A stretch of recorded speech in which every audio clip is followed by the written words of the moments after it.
Hello guys, आज हम बात करते हैं वैद्युत द्विध्रुव आघूर्ण के बारे में। वैद्युत द्विध्रुव आघूर्ण क्या होता है, लेकिन उससे पहले हमें समझना पड़ेगा कि वैद्युत द्विध्रुव क्या होता है, क्योंकि वैद्युत द्विध्रुव आघूर्ण से पहले हमें समझना पड़ेगा कि वैद्युत द्विध्रुव क्या होता है। अब इसके नाम से आप समझ सकते हैं कि वैद्युत द्विध्रुव यानी कि उसके अंदर विद्युत धारा का प्रवाह हो और उसके जो ध्रुव हों वो हमारे दो हों। कोई ऐसी चीज़ हमारे पास जिसके अंदर वैद्युत धारा का प्रवाह हो और उसके जो ध्रुव हों वो दो हों, तो वो वैद्युत द्विध्रुव कहलाता है। जैसे कि अगर हम बात करें इस मार्कर की, तो इस मार्कर के दो ध्रुव हैं हमारे पास, एक ध्रुव ये हो गया, एक ध्रुव ये हो गया। तो ये क्या हो गया? द्विध्रुव। वैद्युत द्विध्रुव नहीं हो, क्योंकि इसके अंदर वैद्युत धारा प्रवाहित नहीं हो सकती, क्योंकि ये प्लास्टिक का है। तो कोई ऐसी चीज़, कोई चालक जिसके अंदर वैद्युत धारा का प्रवाह हो सके और उसके ध्रुव दो हों, तो वो वैद्युत द्विध्रुव कहलाता है। इसको हम समझते हैं वैद्युत द्विध्रुव को। मान लिया कि ये हमारे कोई वैद्युत द्विध्रुव यानी कि एक ध्रुव ये हो गया हमारा, एक ध्रुव इसका ये हो गया, एक हो गया हमारा प्लस ए और एक हो गया हमारा बिंदु बी। हमने कोई दो ध्रुव मान लिए, एक ए और एक बी। अब इस पर कोई हमारा आवेश रखा हुआ है। जैसे यहाँ पर हम डेफिनेशन से अगर देखें, यानी कि वह निकाय जिसमें परिमाण में समान तथा विपरीत प्रकार के दो आवेश, डेफिनेशन में हमें लिखना है दो आवेश। अब वो कैसे हों? वो परिमाण में समान हो, यानी कि यहाँ पर अगर हम स्मॉल क्यू ले लेते हैं तो यहाँ पर भी हमारे स्मॉल क्यू, यानी कि परिमाण में समान तथा विपरीत प्रकार के हों। अब विपरीत प्रकार के यानी कि एक ले लेते हैं अगर हम प्लस का क्यू और एक ले लेते हैं माइनस का क्यू, ये होगा हमारे परिमाण में समान और विपरीत प्रकार के दो आवेश। कैसे? देखो, परिमाण में समान कैसे? दोनों स्मॉल क्यू है। अगर हम यहाँ पर कैपिटल क्यू ले लें और यहाँ पर स्मॉल क्यू लें तो ये चीज़ हमारी गलत हो जाएगी, क्योंकि ये परिमाण में समान नहीं है। यहाँ पर भी स्मॉल क्यू हमने लिया है और यहाँ पर भी हमने स्मॉल क्यू लिया, ये तो हो गया परिमाण में समान। और विपरीत प्रकार के, तो विपरीत प्रकार के यानी कि एक हो गया हमारा प्लस का और एक हो गया हमारा माइनस का, भी हो गया विपरीत प्रकार के। दो आवेश परस्पर अल्प दूरी में रखे हों, तो परस्पर अल्प दूरी हमने इनकी मान ली कि ये कोई r दूरी पर स्थित है, यानी कि प्लस क्यू और माइनस क्यू के बीच की जो दूरी है वो हमने मान ली स्मॉल r है। तो ऐसे निकाय को वैद्युत द्विध्रुव कहते हैं। इतनी बात आपको क्लियर हो गई कि वैद्युत द्विध्रुव किसे कहते हैं। अब बात करते हैं वैद्युत द्विध्रुव आघूर्ण के बारे में। अब इसकी डेफिनेशन भी आपके सामने लिखा हुई है कि किसी वैद्युत द्विध्रुव का द्विध्रुव आघूर्ण, किसी वैद्युत द्विध्रुव का द्विध्रुव आघूर्ण आवेश तथा आवेशों के बीच की दूरी के गुणनफल के बराबर होता है। देखो,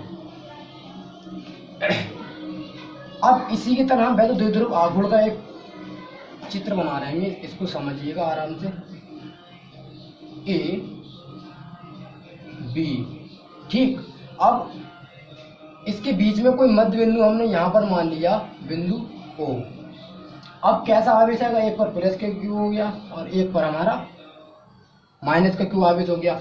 अब ए से ओ तक की दूरी एल मान ली हमने, ठीक, और ओ से बी तक की दूरी भी हमने एल मान ली। उसके बाद प्लस क्यू से लेके माइनस क्यू तक की दूरी कितनी है? उसमें तो हमारी आर थी। अब उसकी बात नहीं हो रही, अब बात हो रही वैद्युत द्विध्रुव आघूर्ण के बारे में। तो इसकी दूरी हमने एल मानी है। तो अब प्लस क्यू से माइनस क्यू तक की दूरी कितनी हो गई? यानी कि एल और एल, यानी कि एल प्लस एल, यानी कि 2l। इतनी बात क्लियर हो गई होगी आप सभी को कि ये चीज़ क्या है। देखो, एक बार फिर से समझा देता हूँ मैं आपको। कोई दो आवेश हो गए हमारे, दो ध्रुव है ना हमारे, तो दो आवेश हो गए, एक प्लस क्यू एक माइनस क्यू। एक बिंदु ए पर रखा हुआ है, एक बिंदु बी पर रखा हुआ है। इसके बीच में कोई हमने बीच में कोई मध्य बिंदु ओ मान लिया है, ठीक। उसके बाद अब हमने इसको दो भागों में डिवाइड कर दिया, यानी कि एक ओ ए से ओ तक इस बिंदु से, फिर इस बिंदु ओ से इस बिंदु बी तक, यानी कि ए से ओ तक और ओ से बी तक। अब हमने ए से ओ तक की दूरी मानी स्मॉल एल और ओ से बी तक की फिर हमने मान ली एक बार स्मॉल एल। दूरी हम कुछ भी मान सकते हैं, आर भी मान सकते हैं, स्मॉल एल भी मान सकते हैं, स्मॉल आर, डी भी मान सकते हैं, डिस्टेंस डी कुछ भी मान सकते हैं, जैसा आपको अच्छा लगे। तो फिर हमने इसकी दूरी जो पूरी यानी कि ए से बी तक की दूरी कितनी हो जाएगी, एल है, और ये वाली एल यानी कि एल और प्लस दोनों को जोड़ देंगे तो एल प्लस एल यानी कि 2l। अब बात करते हैं इसकी डेफिनेशन की। तो देखो किसी वैद्युत द्विध्रुव का द्विध्रुव आघूर्ण आवेश तथा आवेशों के बीच की दूरी के गुणनफल के बराबर होता है। इसे P से प्रदर्शित करते हैं। ठीक, इसे P से प्रदर्शित किया जाता है यानी कि P is equal to, formula क्या बन जाएगा इसका, देखो वैद्युत द्विध्रुव आघूर्ण किसके बराबर होता है, P, यानी कि P बराबर क्या है, आवेश तथा आवेशों के बीच की दूरी के गुणनफल के, यानी कि आवेश और गुणा यानी कि गुणनफल, और आवेशों के बीच की दूरी,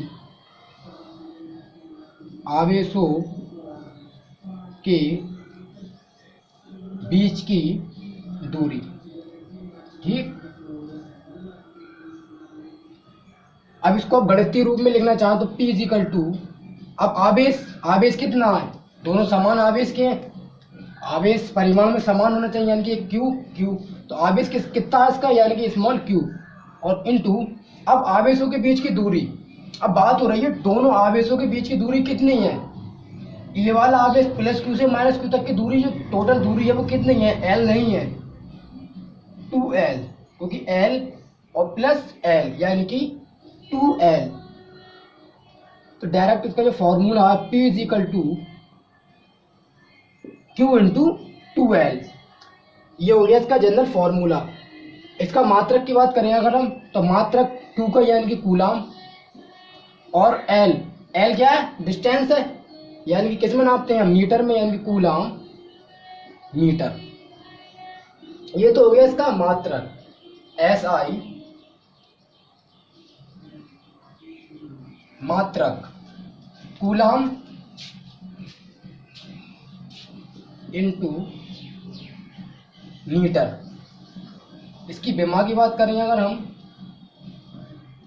तो कूलाम की विमा होती है A/T और मीटर की होती है L, यानी कि अब सबसे पहले हम लिखेंगे L फिर T फिर A, तो L T और A, क्योंकि विमा जब लिखते हैं तो सबसे पहले आता है M यानी कि मास, उसके बाद आता है L यानी कि लेंथ, T टाइम होता है हमारा, और A एम्पियर यानी कि वैद्युत धारा होती है।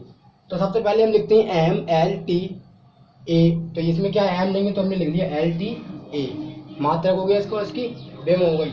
इसकी फॉर्मूले की अगर बात करें हम, तो इसके फॉर्मूले को हम आगे हम कुछ न्यूमेरिकल करेंगे इस पर कि P is equal to Q into 2l पे।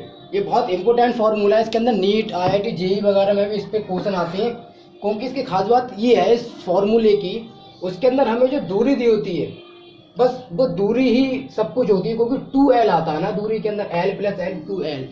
तो इसी पर हम आगे न्यूमेरिकल करेंगे अगले वीडियो में P is equal to Q into 2l पर।